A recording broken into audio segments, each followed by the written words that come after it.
உங்களோட இன்னொரு பாத்வே பற்றி நாங்கள் இப்போ சமீபத்தில் கேள்விப்பட்டோம்.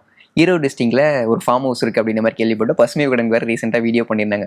வீடியோ பார்க்குறோம், அவ்வளோ அழகாக இருந்துச்சு மேம் அந்த ஃபார்ம் ஹவுஸ் கம்ப்ளீட்டாக. அதில் இன்ட்ரெஸ்ட் எப்படி மேம் வந்துச்சு? இப்போ அங்கே போய் எப்படி டைம் ஸ்பெண்ட் பண்ணுவீங்க? எப்போல்லாம் அங்கே போய் விசிட் பண்ணுவீங்க மேம் நீங்கள்? இல்லை, அது அவ்வளோ பசுமையாக இருக்குது, எவ்வளோ அழகாக இருக்குதுன்னா நீங்கள் என்னோட ஹஸ்பண்டுக்கு தான் கிரெடிட் அவருக்கு தான் போகும். ஏன்னா அவரோட ஹார்ட் ஒர்க், அவர் அவ்வளோ டைம் ஸ்பெண்ட் பண்ணுறாரு, போயிட்டு வந்துட்டுருப்பார், அது அழகாக பார்ப்பார், அதுக்கு தேவையான எல்லா விஷயங்கள் பண்ணுறது அவர் தான். So the total credit goes to him only. எனக்கு ரொம்ப பிடிக்கும் த பிளேஸ் அண்ட் அந்த வில்லேஜ் அட்மாஸ்ஃபியர் அண்ட் ஆல். எனக்கு ரொம்ப பிடிக்கும், என் குழந்தைங்களுக்கு பிடிக்கும், சாருக்கு அதை விட ரொம்ப பிடிக்கும், அவருக்கு அங்கேயே ரொம்ப பிடிக்கும். இந்த ஃபாஸ்ட் லைஃப், இந்த க்ரௌடு, இந்த நாய்ஸு, இதிலிருந்து நம்ம விலகி கொஞ்சம் தூரமாக போய் இருக்கிறதுக்கு தான் அந்த இடத்த ரெடி பண்ணியிருந்தோம். Okay okay yeah. ஸோ அந்த இடத்துல எதுவுமே இல்லை. இட் வாஸ் ஜஸ்ட் லேண்ட் தான். ஒரு மரம் செடி எதுவுமே இல்லை அந்த இடம். ஜஸ்ட் பேரன் லேண்டாக இருந்தது.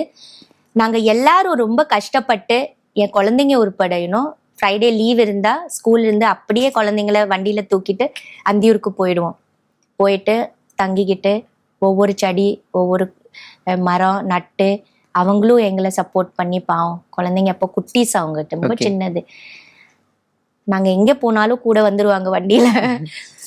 அதனால we took a lot of effort. full effort போட்டு இப்போ அந்த இடம் ரொம்ப அழகா இருக்கு. இப்போ இந்த ஸ்ட்ரெஸ்ஃபுல்லான லைஃப்ல இப்போ அடிக்கடி போறீங்களா நீங்க அங்க விசிட் பண்றது? நான் ஆமா அடிக்கடி போவோம்.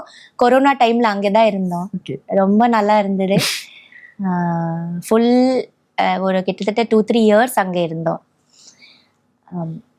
என்னோட ஒர்க்குனால நான் இங்க இருக்கிறேன். அப்புறம் குழந்தைங்களோட படிப்புனால தான் சென்னையில இருக்க வேண்டியது இருக்கு.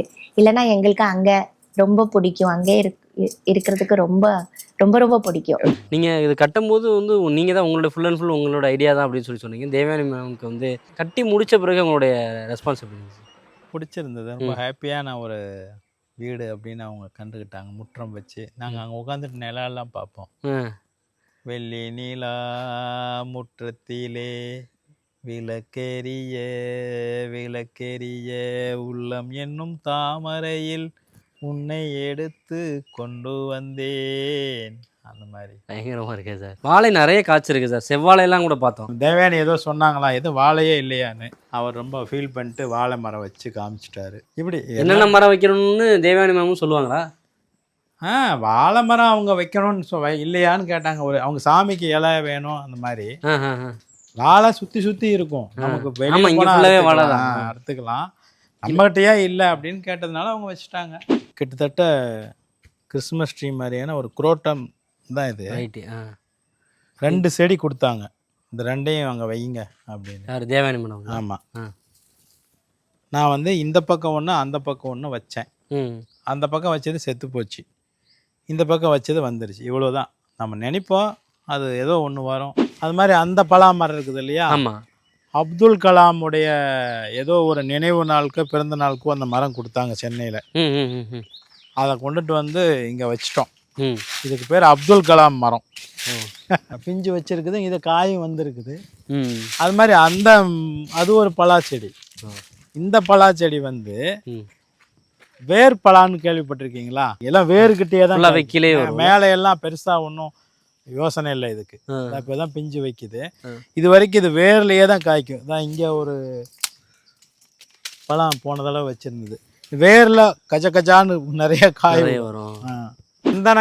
சந்தனக்காடுன்னு ஒரு சீரியல் பார்த்துருப்பீங்க. இதுதான் சந்தனக்காடு. ஃபுல்லா சந்தன மரங்கள் தான். இந்த சந்தன தோட்டத்தில் தான் நம்ம இப்போ இருக்கோம். உண்மையிலே சந்தனக்காடை உருவாக்கிட்டீங்களா சார் வீட்டிலேயே? இது இந்த மரத்துக்கே ஒரு பெரிய குணம் இருக்குது.